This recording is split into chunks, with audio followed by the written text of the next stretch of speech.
Good evening, Congressman. Thank you for joining me on the show after our online exchange. I appreciate it. I want to talk immigration with you. It's one of Joe Biden's biggest challenges since assuming office. And before we go any further, I just need to check.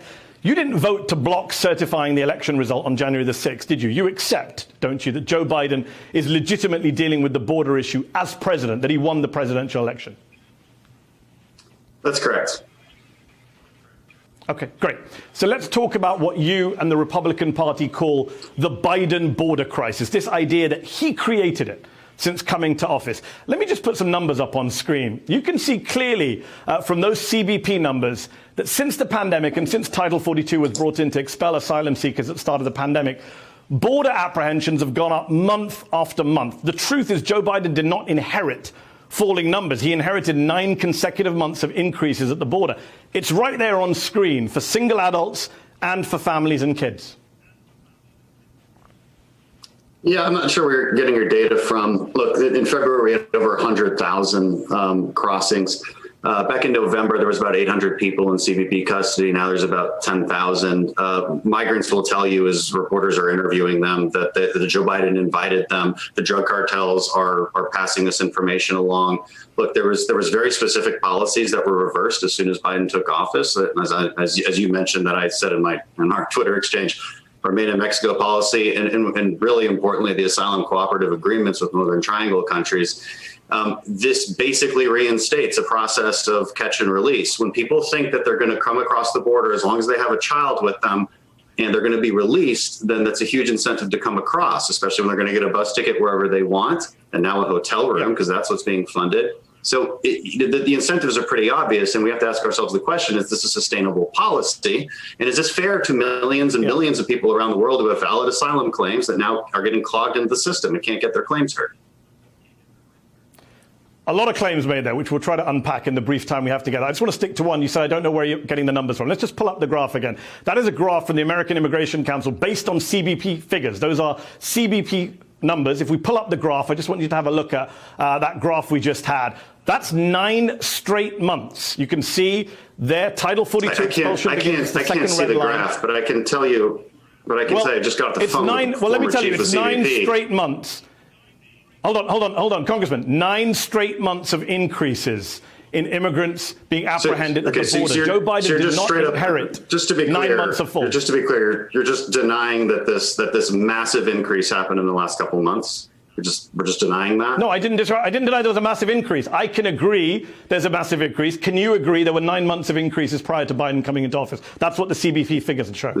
These are not substantial increases. Look, I just got off the phone with one of the former CBP chiefs. There's about 1,000 people you're released shifting the goalposts into the to substantial. U.S. Okay. But there were 9 months of increases. That's all I want us to agree on. We agree. Okay. But we agree there's a crisis now, right? I mean, we have that premise in common, right? There's a crisis now that needs to be reversed. Can we agree on that premise? I'll come back to the crisis word in a moment. I just want to check something else you said. You made these claims on Fox News last week. Have a listen. This happened overnight, okay, when President Biden rescinded the Remain in Mexico policy, when they rescinded the asylum cooperation agreements with the Northern Triangle countries, when they said, hey, we're not going to deport you when you come. So Biden has the nerve to say quietly, hey, don't come, wink, don't come here, don't come here. If you come here, we're going to give you a bus ticket wherever you want, and we're not going to deport you. I'll come back to your Remain in Mexico and asylum cooperation agreement points in a moment. But the rest of that, Congressman, is just not true. How can you say the Biden administration isn't deporting people? Last month, nearly 3 out of 4 people encountered at the border were expelled straight away under Title 42. 72% of people encountered at the border last month, apprehended, were instantly expelled. So how is what you said on Fox true? It isn't. Look, over the course of 2020, 1,000 people came illegally into the U.S. and then were released in the interior of the U.S. And in just the year 2021, it's 20,000. Right, this comes straight out of Border Patrol. I was just down there a couple of weeks ago. So again, there are very specific instances of policy reversals that have caused a massive spike in illegal immigration and people incentivized to come across our border. I'm not sure why we're debating that point. I think we should debate what to do about it. I'm wondering why you went on Fox and say people are not being deported when 72% of the people apprehended at the border last month were deported under Joe Biden. Can you deal with that point? You just played what I said. I never said nobody was getting deported. And so, look, people, our system works fairly well. You just played what I said, and I know I didn't say that. You said, hold on. You said, hold on. You said, you can't, listen, hold on. You said, Biden has the nerve to say, don't come, wink, don't come here, don't come here. If you're coming here, we're going to give you a bus ticket wherever you want. We're not going to deport you. 72% of people last month were deported. So thank you for proving me right and saying I didn't say he's not deporting anybody. So what happens is, this is complicated, so let's unpack this. For single adults crossing the border, our system is still intact. It still works okay. Single adults illegally crossing the border generally do get deported. Family units are much more difficult to deal with. This has been the case ever since 2014, a court case called the Flores settlement basically caused an incentive to come across the border. This is why Obama dealt with it. This is why Trump has dealt with it. And this is why Biden dealt with it. So when you tell people, if you bring a child with you, you're going to be released into the interior, well, then they're going to have a bigger incentive to come. Now, under the Trump administration, they said, okay, we're going to tell you to remain in Mexico and adjudicate your claim there. Or even better, you can go to your home country or a neighboring country and adjudicate your asylum claim there. So you don't have to go through these smuggling routes, which are unsafe. And you're basically running into the open arms of the drug cartels. You know what this is funding drug cartels. I promise we will come back to remain in Mexico. I've got a question I want to get into it with you, but I just need to deal with this first. You accept that 72% of people apprehended at the border are expelled. Can we agree on that under CBP statistics? You agree with that? That sounds right. Sounds right, but it doesn't. It also, but there's also 20,000 at least family units released. Hold on. So then it's a lie to say there's an open border, as Republicans, Kevin McCarthy, your leader, and others keep saying there's an open border. That's false. If 72% of people are being deported, how is that an open border? That's just a lie. Well, the vast majority of people are in these family units that do not get deported. There's also at least 1,000 a day. Just got off the phone with Border Patrol. Just got off the phone with Border Patrol. Now listen to what I'm about to say. 1,000 a day runaway, people who get away. Because here's the thing, you have to understand this too. When Border Patrol is dealing with hundreds and hundreds of family units at a time, because the drug cartels say, hey, you pay $300 a person and you walk across there and you turn yourself into Border Patrol, they're just going to let you go. And that's exactly what happens. But here's what happens. Border Patrol becomes babysitters, they become bus drivers, they become nurses. You know what they're not doing? Patrolling the border. Drug cartels love this. They can go around, they get people babysitters. I'm just going to understand points. These are facts. You should go down there. You need to go down there and see this for yourself. These are facts. I mean, a CBP officer is not a babysitter, but let me just ask you this.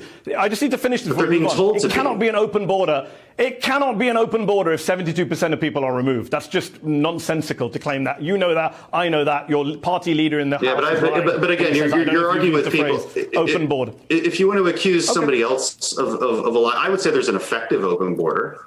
That's what I would say. Look, if you want to accuse somebody else of saying things, but you haven't been able to fact check me on this because I didn't say it. Even though 3/4 of migrants, I'm fact checking you now, it's not an effective open border if the vast majority of people get expelled and adults are not welcome and the Biden administration... You should go down there and see for yourself. When hundreds of people a night, this is at a single place, at a single crossing point. I was down in Starr County in Texas. A single crossing point when hundreds of people a night come across and they get released into the interior, that's an effective open border. Yes. So let's talk about the children, because it's only the children who are being allowed and not being turned away under Title 42. That is what Biden did. He changed the position. Trump was expelling unaccompanied children under Title 42, the pandemic ruling. And Biden is saying children can stay. That's why there are a record number of children in detention. I think that's a good thing. You don't. You would rather expel unaccompanied children. You would tell the 4-year-old boy from Honduras who was found in a river last month, you would send him back to Honduras on his own, a 4-year-old. That's what you would do. We would never send him back on his own. So the administration's been really maliciously lying about the actual process of Title 42. They would have you believe, and I think Mayorkas said this, we're not going to put orphans back in the desert. Well, nobody should put orphans back in the desert. That's a good policy. Don't do that. That's exactly what they actually... Well, okay, you just told a lie. That's not exactly what they were doing. And again, you need to research this. You need to go to the border. You need to talk to Border Patrol and see what the actual process was. Here's what actually happened. When unaccompanied minors come across, they get processed, they get health care, they get housing, they get fed, they get on a charter plane. We ensure that they are met by government officials who then reunite them with families there. This process is extremely meticulous. No unaccompanied minor is just sent back. That has never been the process. But you got to tell the truth about this. You are in favor of throwing them out. Well, are you telling the truth? Are you in favor of expelling unaccompanied minors? Yes or no? Well, would you like to change the law under Title 42? Let's argue about that. I mean, look, I think orphans coming to the border. I think it's a really. Joe Biden is not expelling children. Are you happy about that or not? I don't think young children. I think young children who are truly orphaned at our border, we can take care of them, and we should put them through Health and Human Services. I want to give you another statistic, though. 75% of the supposed minors are over 15 years old, and vast majority are males. By the way, this is military age in a lot of countries south of the border. So we're creating a false narrative for people. It's not under U.S. law or basic morality.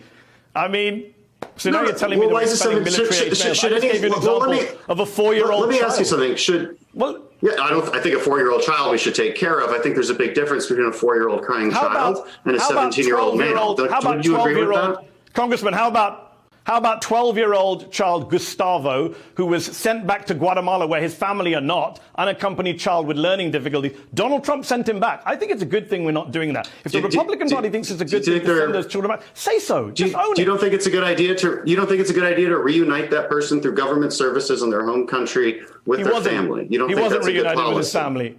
How do you know? He wasn't reunited with his family, unfortunately. How do you know? How did he end up at the border? Maybe you should do some research, to use your phrase.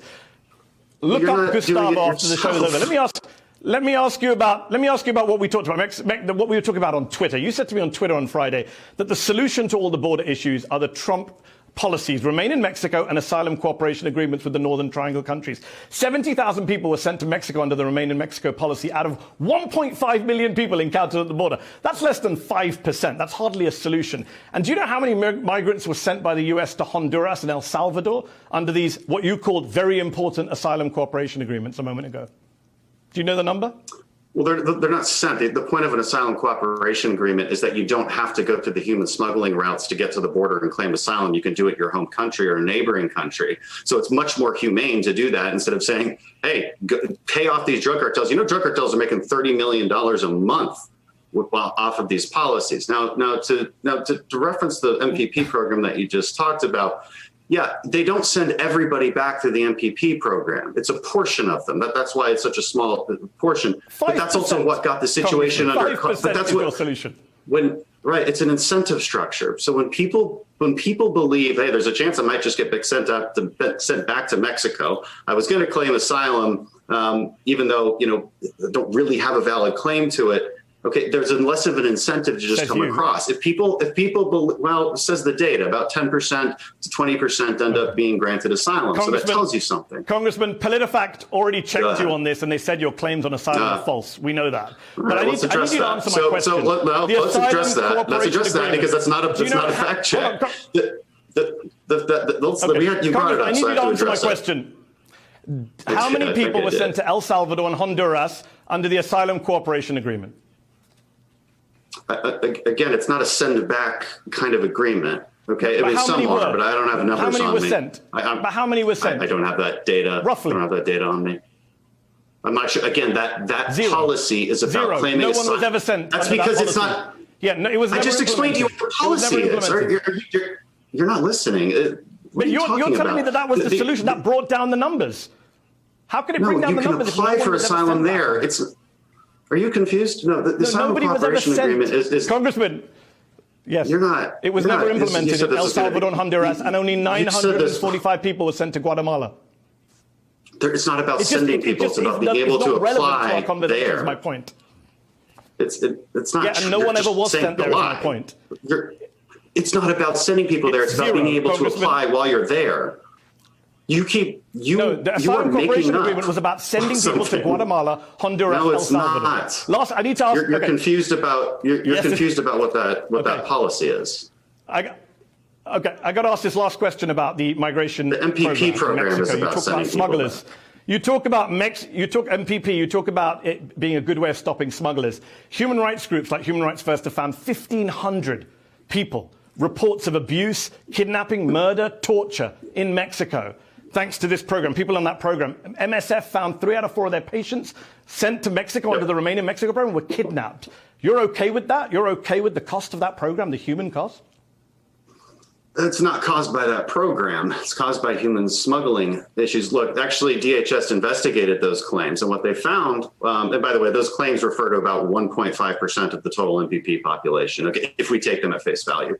But those DHS concerned about this, the DHS investigated those claims, and they found that, yes, there's a possibility you're going to get assaulted. You might be back into the human smuggling routes if you leave the state-run facilities in Mexico. That's the truth. That's what the government investigation found. So look, if you stay within the parameters of this facility, it was safe. And we should never want people to be unsafe.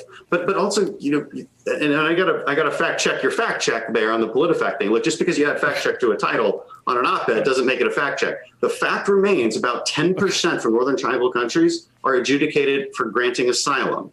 Okay, that fact check was talking about the other 90%. And they claimed, oh, it's not because they're denied. Sometimes they don't show up and other administrative issues. That was quibbling. It wasn't a fact check. I did look at the fact check, and many people would argue that the Trump administration made it impossible to apply for asylum here, which is one of the main reasons we have this crisis at the border. Can I ask you something? Let's take a Sadly, we're out of time, back. Congressman. You made your point. We got to go. But my thanks to Congressman Dan Crenshaw of Texas for accepting my invitation to come on the show tonight. Appreciate you taking time out. Anytime. Many in your shoes wouldn't have done so. Thank you for your time. Hey, thanks for watching our YouTube channel. You should know that you can follow today's top stories and breaking news and catch up on your favorite MSNBC shows all in one place. Download the NBC News app today.